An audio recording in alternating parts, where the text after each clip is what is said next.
चिखलदरा येथील भीमकुंडाचा मुसळधार पावसामुळे भीमकुंड येथील धबधबा धो-धो वाहत आहे। विदर्भाच्या नंदनवनात काही तासातच झालेल्या मुसळधार पावसामुळे या पर्यटन स्थळावर 2 वर्षांनंतर 22 जुलैची ही सर्वाधिक पावसाची नोंद ठरली आहे। अनेक दिवसांपासून लपंडाव सुरू असलेल्या पावसाने बुधवारी मध्यरात्री मुसळधार हजेरी लावली।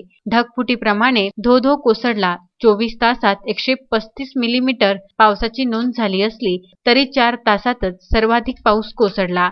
या 2 दिवसाच्या पावसाने तालुक्यातील आदिवासींचे घरे गळू लागली असून पाळीव प्राण्यांची तारंबळ उडाली आहे। या पर्यटन स्थळावरील महत्त्वाच्या पॉइंट्समध्ये असलेला महाभारतकालीन भीमकुंडाचा धबधबा मध्यरात्रीपासूनच धो-धो कोसळायला सुरुवात झाली। त्याचप्रमाणे सेमाडोह मार्गावरील जत्राडोह सिपना नदी पात्रातील जवाहर कुंड हे धबधबे ओसंडू लागले आहेत।